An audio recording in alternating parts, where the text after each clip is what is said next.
nosotros no aceptaremos la exclusión de nuestro pueblo de ese derecho. Mr. Gorbachev, tear down this wall.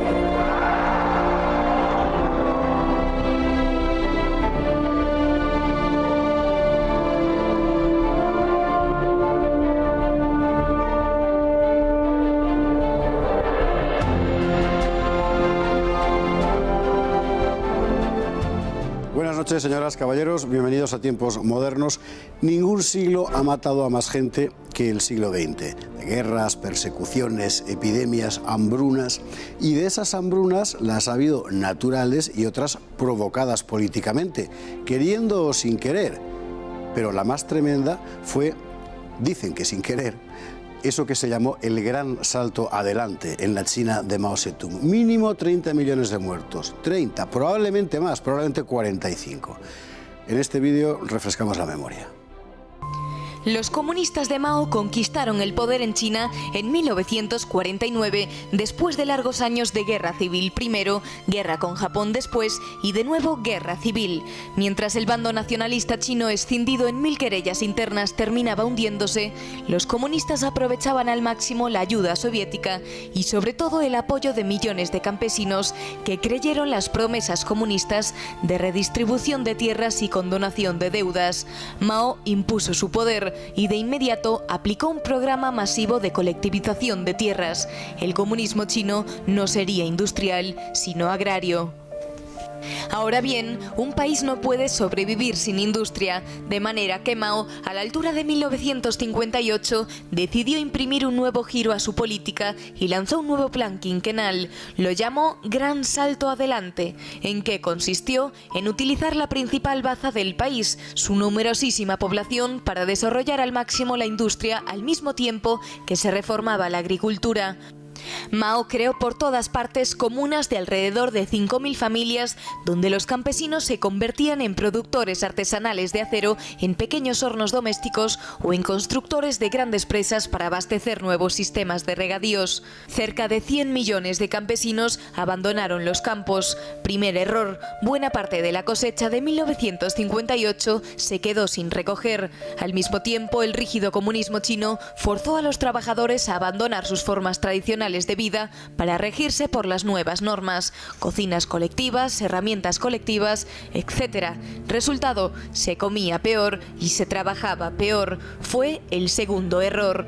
Y aún había un tercer error y más dramático, porque Mao, para impresionar al mundo, decidió aumentar sus exportaciones de grano y reducir las importaciones.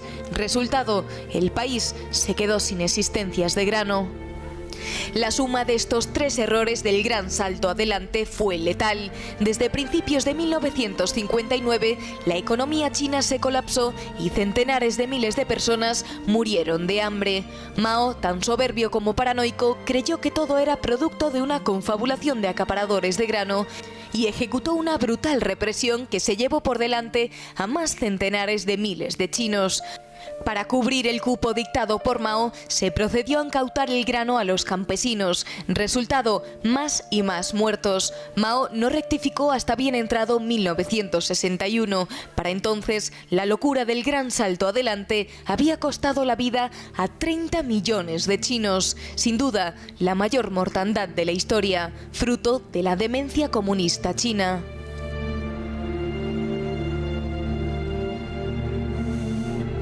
$30 millones de muertos según acabó la cosa, pero el drama aún duraría varios años más, porque claro, de ahí no se sale de un día para otro. Fernando Paz, muy buenas noches. Muy buenas noches. Una auténtica locura.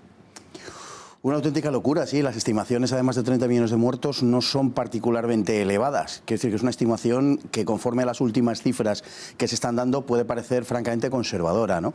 Se empezó estimando en unos 23 millones, investigaciones de los propios chinos lo han elevado hasta cerca de los 40, y lo último que se ha publicado está en torno a 45 millones. Extraoficialmente en China se viene a aceptar la cifra de 38 millones de muertos con respecto al gran salto adelante. Investigaciones que quiere decir que empiezan en los años 90, porque antes estaba prohibido hablar del asunto. Obviamente, en China, Mao sigue siendo considerado como una figura, digamos, digna de veneración, y la doctrina oficial dice que es condenable un 30% de Mao y es aceptable un 70% de Mao. Por lo tanto, hasta hace 20 y pocos años, efectivamente, de este episodio, bueno, de las consecuencias mortíferas de este episodio no se podía hablar en China, en efecto. Vamos a ir al cogollo del asunto, que es, en principio, un gigantesco error político. Mao acaba de llegar al poder, su país es esencialmente agrario, él, por doctrina ideológica, tiende a las colectivizaciones, eso funciona, como siempre, bastante mal. De repente dice, bueno, de repente no, por la circunstancia internacional, hemos de industrializarnos, utilicemos pues el mismo sistema de la agricultura para industrializarnos. Es demencial. Sí, es demencial. Lo que pasa es que sí tiene una explicación política en cuanto a que en ese momento, cuando se emprende el gran salto adelante, se ha producido una especie de ruptura ideológica, aunque no completamente política, entre China y la Unión Soviética. Entonces, Mao lo que ve es que se está produciendo el movimiento revisionista después del 20 Congreso del PQS de febrero del 56, donde se condena precisamente aquello, y tal, sí. Claro, el estalinismo y aquello que él está decidido a hacer en China, ¿no? Entonces, de esa impugnación del revisionismo nace la necesidad de discurrir por un camino propio, el camino revolucionario chino. O sea, es la vía, casi la respuesta, podemos decir, o la vía china a la industrialización y a la colectivización soviéticas de los años 30. El camino revolucionario chino consiste en coger a la gente que antes estaba en los campos, apartarla de ahí y ponerle un hornico como de pueblo, sí, y decirle, ponte a producir acero como lo podíamos producir en Europa en el siglo IX. O sea, a base de carbonatar hierro. Exactamente. Y un acero de una calidad pésima, evidentemente. Pésimo, claro, no servía para nada, efectivamente. Es que una de las causas de la hambruna en el campo, normalmente se dice que esta es una de ellas, y es verdad. Otra de las malas condiciones climatológicas, y eso hoy se tiende a rechazar. Hay en fin, casi una demostración palmaria de que las condiciones durante el gran salto adelante no fueron particularmente peores que las que habían sido antes o después. Por lo tanto, no sirve como explicación, pero desde luego una de las explicaciones sí es dedicar a los campesinos a realizar cosas como estas fundiciones de hierro, que eran verdaderamente lamentables desde el punto de vista de la calidad, que no servían absolutamente para nada y que condujeron a que el grano se pudriese literalmente por cientos de toneladas, por miles de toneladas y por cientos de miles de toneladas. Es tremendo. El acero, para producirse, para que lo sabrán nuestros espectadores, es un proceso de carbonización del hierro que requiere, para que sea de buena calidad, en fin, temperaturas muy elevadas y procesos bastante largos que evidentemente en aquellos hornos se hacían malamente. La cuestión, y esto dice mucho de la demencia de los regímenes totalitarios, es que los líderes locales del partido, para no desmerecer de las cifras que pedía Pekín, mienten sobre los resultados prácticos de lo que está pasando. Exactamente igual que había pasado en la Unión Soviética. Lo mismo, el comienzo de la persecución contra los kulaks es justamente ese. Se produce una competición entre las distintas comunas, en el caso de China, en los koljoses, en el caso soviético, para ver quién produce más. Como están obligados a entregar una parte proporcional de todo lo que han producido, en esa competición ellos cada vez entregan más para poder presumir de que están produciendo más. No están produciendo más, pero sí están aumentando la proporción de lo que están produciendo y entregan. En consecuencia, queda menos para el autoconsumo. Esa es otra de las razones por que se produce la gran hambruna. La gente empieza a pasar hambre. Eso es. Mucha hambre. Y entonces a Mao se le ocurre además dejar de importar y exportar para demostrar al mundo qué fuerte soy, seguramente engañado por esos informes que le daban sus líderes locales. Como la gente se está muriendo, en su mentalidad totalitaria piensa, esto es porque hay gente mala que está acaparando el grano y hay que ir a por ellos. Y manda a sus guardias rojos pueblo por pueblo a buscarlos. Y entonces la atmósfera de guerra civil de una gente enloquecida por el hambre llega ya al paroxismo. Lo mismo que hizo Stalin, exactamente igual, lo mismo que hizo Stalin, y además presuponiendo el mismo sabotaje, pero exactamente lo mismo que hizo Stalin. Es el mismo proceso, solamente que en China alcanzó unos límites incluso más allá de lo que llegó a ser en la propia Unión Soviética. Hay un episodio que se ha tratado ya, en fin, con una cierta profundidad, que es particularmente terrible, que es el de ese intercambio de los niños que se hacían entre las familias chinas al borde de la inanición para no verse obligados a comerse a sus propios hijos y, en fin, comerse los de otra familia, ¿no?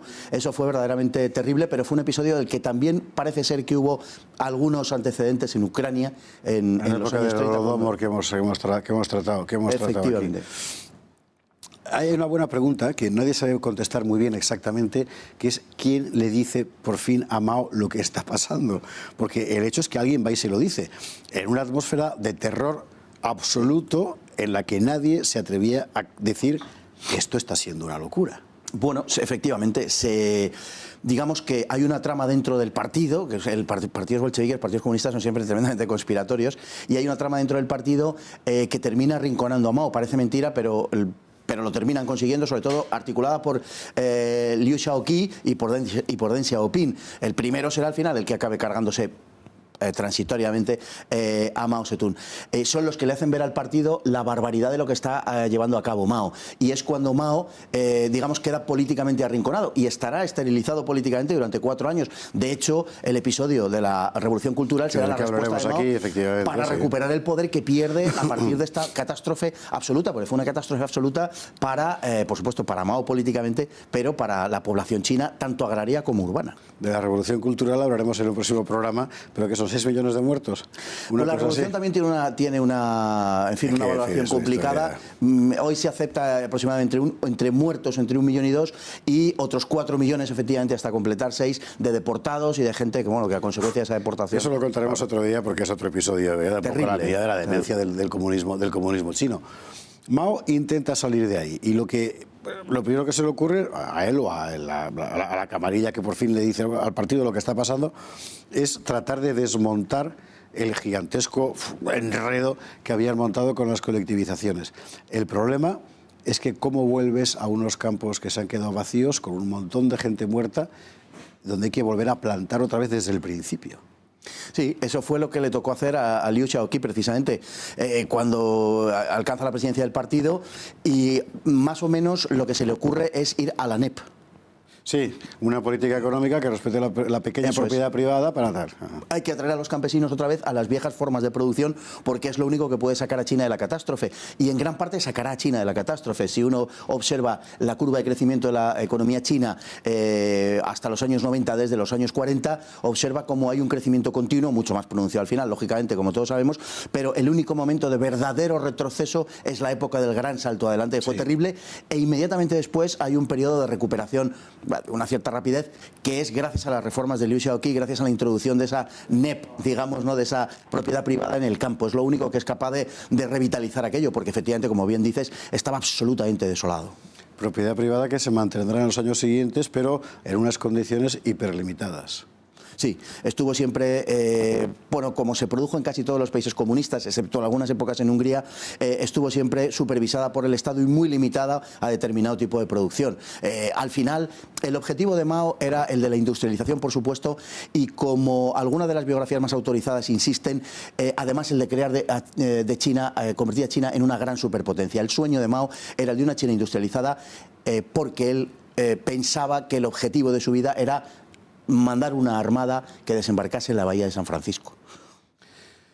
No llegó a San Francisco nunca. No. Luego con productos comerciales y tal, pero esto ya era una época mucho más reciente y en otro contexto. Fernando Paz, muchísimas gracias. Pues ha sido un placer. Esto es la historia real del comunismo, esto es la que hay que contar. Esto fue el sueño loco de Mao Zedong, que costó la vida, pues eso, a 45 millones de personas que murieron entre el hambre y la persecución política por un gigantesco error.